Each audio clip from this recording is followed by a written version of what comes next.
Hey YouTube, Kevin here coming back at you with another video. Okay, so where last time we left off, I told you guys I had to chalk up the block so all the shafts would sit down in there nice and tight all the way in. Okay, we reassembled the transmission. We found the problem. We got the new one all set in there. It's nice and freely now. Okay, we got the Kickstarter in, crank is in. Well, we didn't take that out, but you know, everything's all assembled. So this is what it looks like right here, all assembled. We got the shifter drum, the two rods right here. There's two rods that go into it, that go into the block, and they're for the what do you call it? They're for the forks, the shifter forks. There are 3 forks, 2 on one side, 1 on the other. We have the Kickstarter. Make sure the pawl is in with the little spring and cup. All your gears are in. Your gasket surface I cleaned up. And what I used to clean up the gasket surface, I did this why, you know, it'd be a real tedious video if I did it while it's on it. But I'm going to show you. I use blue, what do you call it there? Scotch Brite pads. Don't use the green. The green scratches, the blue doesn't. You want to use the blue and just clean it up real nice. If you have a piece that, now on this there's no gasket, there's only silicone. Okay, so you want to clean off all the gasket surface on both sides. And if you have a piece of silicone you can't seem to get out, perfect tip for you, use a piece of copper head gasket and just gets right in there. Okay, so there's that. Now I got these videos up on YouTube, and I have people all over the world watching these. There's people in the UK and people in the United States who have UK bikes. So I want to show you this very important piece, okay? On this shaft right here, there is no thrust washer. It's built into the bearing, the bushing. There's a brass bushing, which is what I showed you in the last video I had to replace. If you have a bike from the UK, underneath this ball is a little pin, and then the ball sits on top of it. Okay, and if you have a bike from the UK, you have a brass washer, thrust washer, and a steel thrust washer. The brass one goes on first. It'll look like this. It'll go on like that, and then the steel one will go on like this afterwards into the block. Okay, we don't have what do you call it, a UK bike we're doing, but I wanted to show you what the UK parts would look like. So if you had a UK bike, you're going to have a brass and a steel. This is not a UK bike, so UK motor. So anyway, when you take your cover off and you separate it, and you get all your pieces out, here's what you do. Take your camera, take a picture of your starter, how it looks in before. Take a look at your gears. Take a nice photo of your gears. Take a photo of how everything goes together. Use your phone. Your phone can be a very helpful tool when you're doing reassembly, because you can just go back. And if you want, make a video and talk to yourself. You know, it's okay to talk to yourself in this case. Like, for instance, this gear. Like, which way does this gear go? Does it go this way? No, it didn't look like that when I took it apart. Okay, so these are where the dogs ride. You know what I'm saying? You can use your phone, make a video, save it to your phone. Now when you go back, you know where that ball went, because it's going to fall in here, but when you take it apart, you'll see it up in there. You'll know how the pawl went. You know how it all goes. The shifter forks can only go in one way. Okay, they're different sizes, and they're self-explanatory. Pretty much how that is. Okay, so the next thing. Here is the ball right here. Some people use grease on it. I don't use grease to hold the ball, because grease has I don't know, it's just not it's not tacky enough. So what I just use Vaseline. Little dab, boom, and the ball stays. You're not going to move that ball out when you hit it. Okay? So Vaseline in this case is better than grease for that. The products that I use in most of my videos you'll see are Permatex Ultra Slick. Just the item number right there. You can get this at any parts store. It's Permatex. This stuff is amazing quality, guys. And I also use Permatex Black RTV silicone gasket. Okay? When you take apart your motor, it's not even going to look like there's a gasket on it, because they use clear. Okay? I don't use clear because I like to see how it coats. They're the same. Just one has a dye in it that makes it black. Same thing with the orange and blah blah blah. The black works perfect for these. Okay. Alright, so a couple of things we're going to do. We're going to use my Permatex lube here, and we're going to lube a few spots, okay? We're going to lube the shafts here. We're going to lube all the shafts, because we're putting this together dry. Lube actually helps it slide together a little easier. Lube as much as you can on the stuff.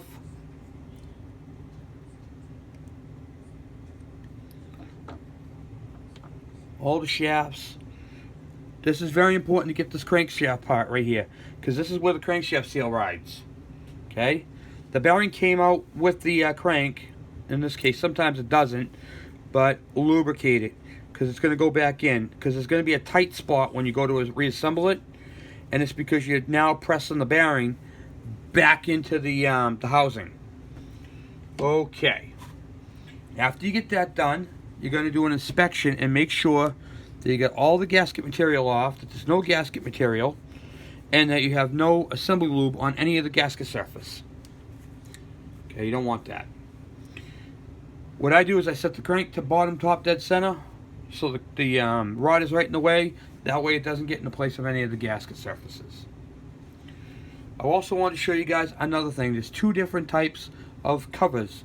There's the UK style and there's the American style.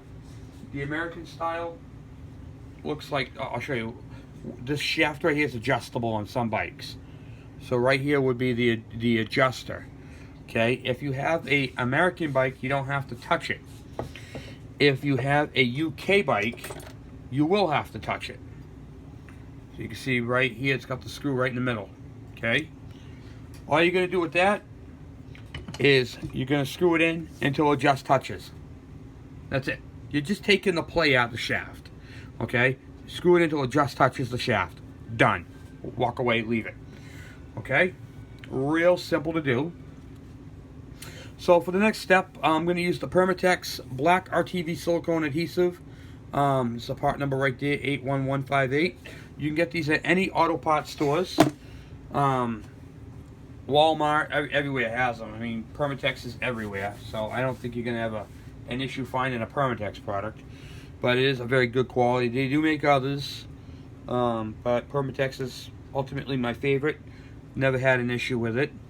Just putting the silicone on the bottom, on the side cover right now. And I'm going to use a very thin film. Let's see if I can move this into the camera here where I'm doing it. I'll show you what I'm doing here. Here we go.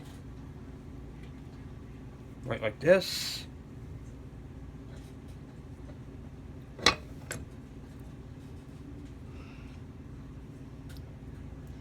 I'm putting it on thick, but I'm dragging it out because you don't want a thick layer. You want a nice thin, even coat. Okay? It's very important. Thin, even coat.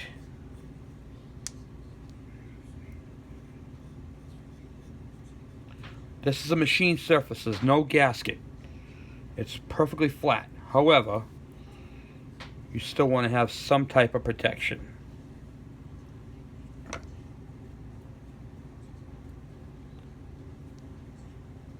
It's real easy to do. So, alright, here we go. Yeah, nice. Look at that, huh? It's like finger painting for old mechanics. No offense to old mechanics. Alright. Nice, even, smooth. The crankshaft part is the most important part to really be concerned about, because if this seal leaks, it's going to have a, what do you call it there? It could cause a lean condition. If the seal, if it doesn't seal properly here, the engine will start burning engine oil from your transmission. So it's very important to use a good quality RTV silicone. And like I said, I trust the Permatex brand. It's a brand that I've been using for over 20 years. And so it's got my stamp of approval. Stuff works good. They make all kinds of products too, by the way. Everything from lubes to silicones to shellacs. Basically, if you're going to put on a gasket, make a gasket tack. You know, good product. I probably haven't used all of them. They also make the what do you call it? The Loctite that I use. So you see a lot of brands that a lot of the stuff that I use here is all Permatex. Because they got the hands in everything.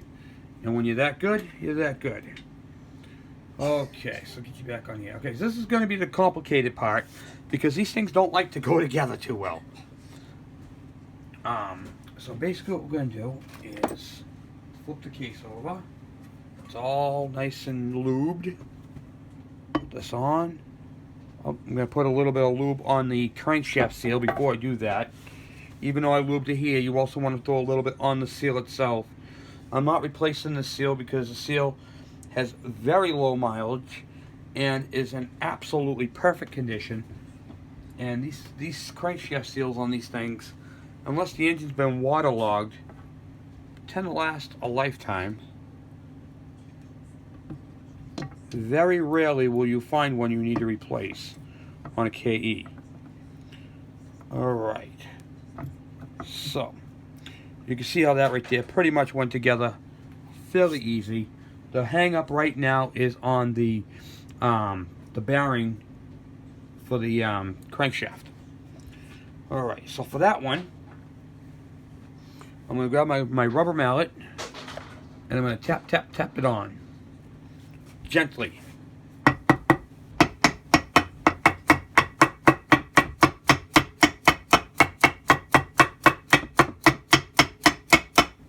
Kind of just walking it on, okay? Nothing too dramatic, not pounding on it, just tapping it around.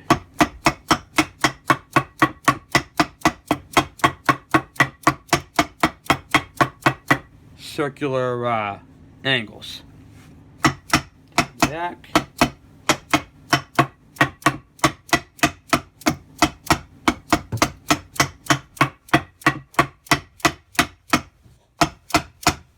Just walking it right around. See how I'm doing that? Nothing fancy. I got the dowel pins in, which I showed you. You want to make sure those are in the place. There's two of those.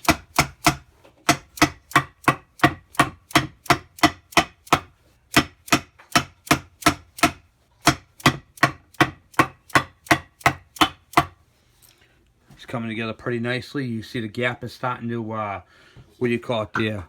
Yeah. Lessen up. You know, make it less. Okay. Everything's good there. Realistically, all that I'm doing is I'm putting it on to get it so I can crank it down. I'm using the engine bolts. I'll show you what we use those for. I put those on there, and the reason why I'm using the engine bolts is real simple, because I can hand tighten them down to a spot where I can put a wrench on them, wind them down by hand. When you do that, you want to see the handle. You don't want to grab it here. You want to grab it up here because you're only using your hand pressure. Remember that hand pressure is key. Do not use a lot of torque on it. You don't need to. Putting a lot of torque on it is all that that's going to do. It's going to crack the case. So, got that part there. Trying to find my wrench where I put that down. Had up here a minute ago. Okay, let's see here.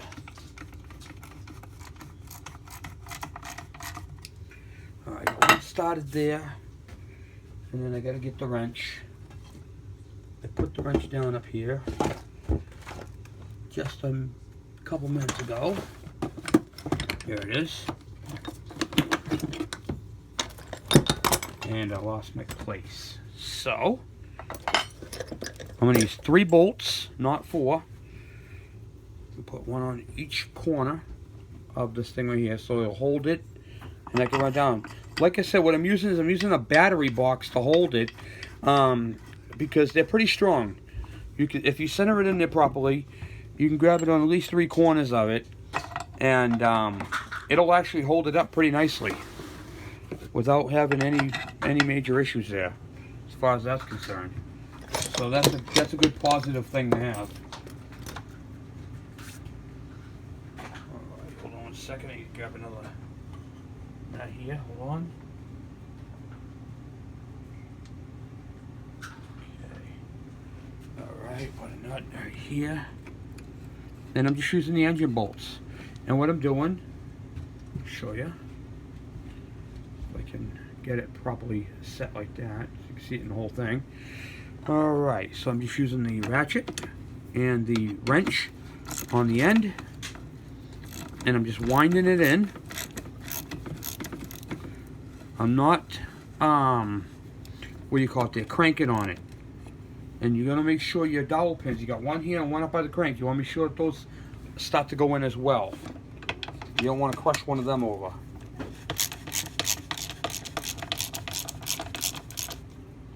And this thing goes together pretty easy once you get that part set up.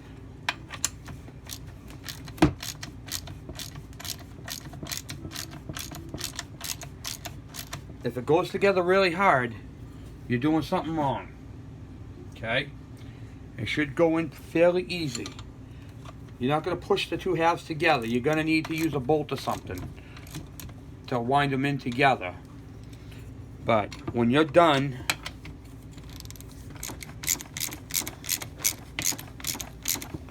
this thing should go pretty nicely together. Alright, good. Any difference in gaps, the shafts won't move.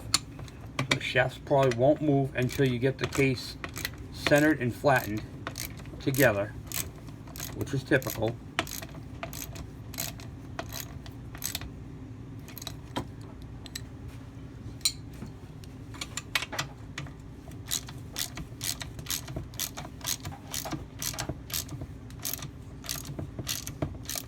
Winding it right down now. Okay.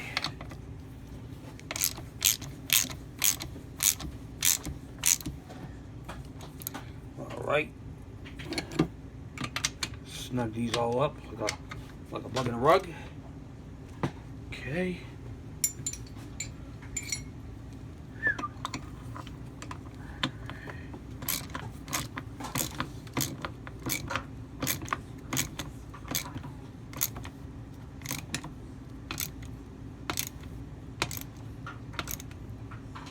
Alright, and that is how you assemble the case. Then, what I do is, after that part's done, I take the motor right off. Take the case down. Put the engine back up there, like so. Right up on there. Take the rubber mallet. Tap on the crank a couple times that way, a couple times that way, and check it and make sure it moves smoothly, and this one does. Okay, and then you get your output shaft is moving nice and freely, and that's pretty much it for that. Okay, so at that point, I will then go ahead and reassemble my screws that come in here. This is kind of the tedious portion of the whole thing, because there's a lot of screws. Okay. I'm not overly cranking them down, I'm just zapping them in. We'll zap them in after.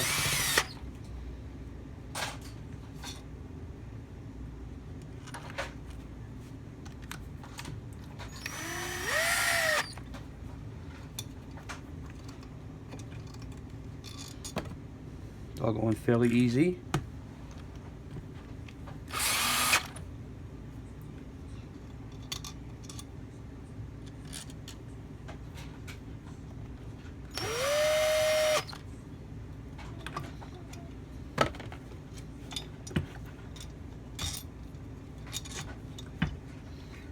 be the same size.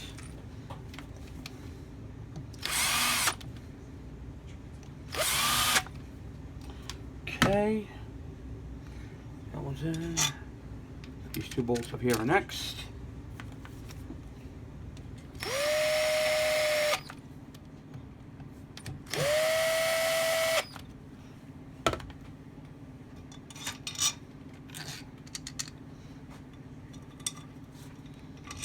Bang.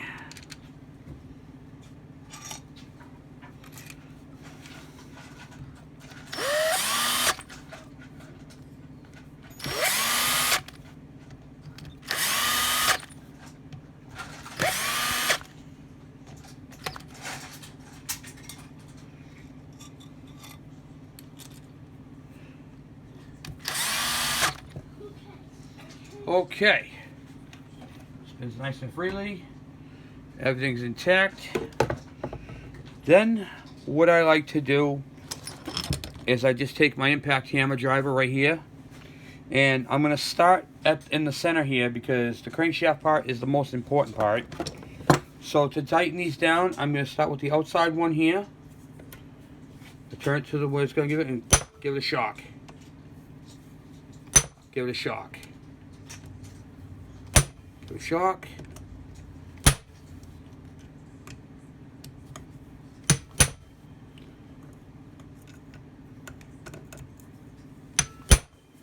Now I go to that outside one that looks like I missed, but I didn't, because I'm just going right around these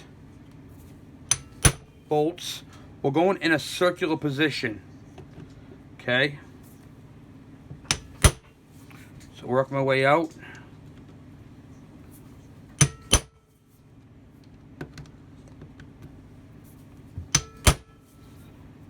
No real way of tightening them, so. Okay, and that's pretty much it for the bolts. So we just tightened up all the casing bolts. Basically, when you shock them like that, it's about 10 foot-pounds of torque. Okay, looks good. Crank moves.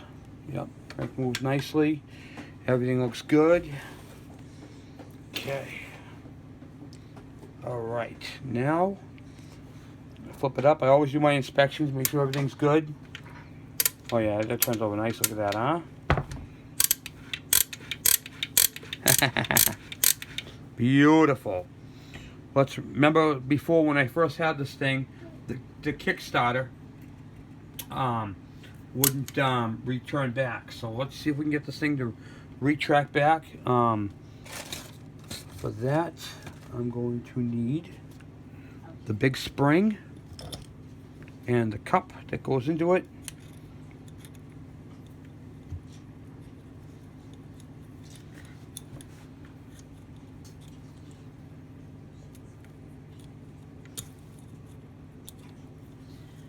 Okay. My cup, here we go.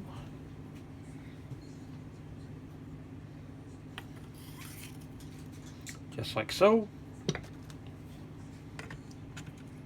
This on here. I'm just gonna set it on there.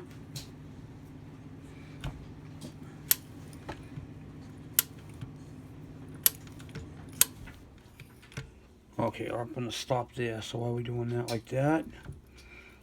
Hold on 1 second. I got this thing 180 degrees out.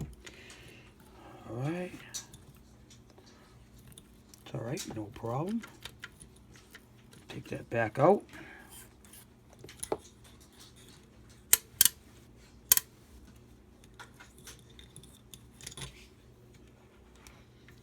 Because it's on the stop right there. Yep, kicks over.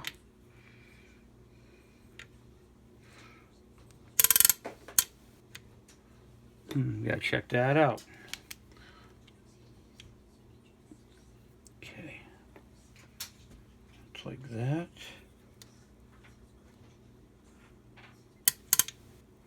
Yep, like that right there.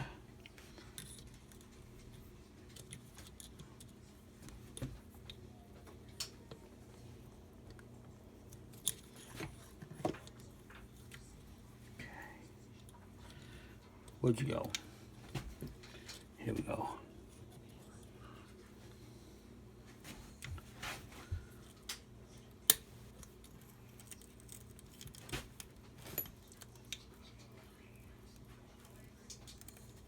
can be a tedious little job right here.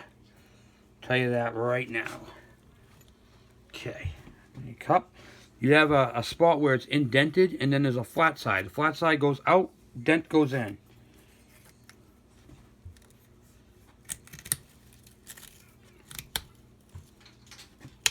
Okay, now we'll try this again.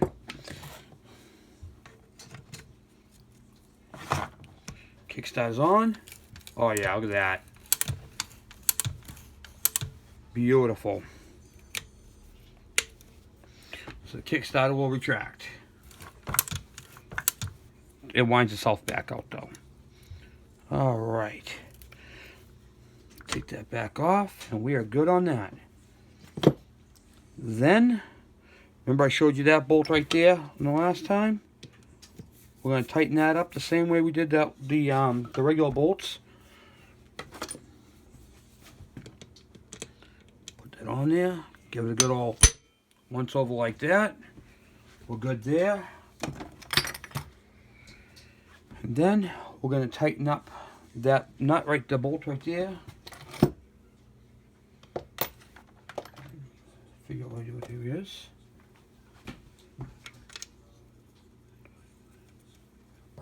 Grab the ratchet.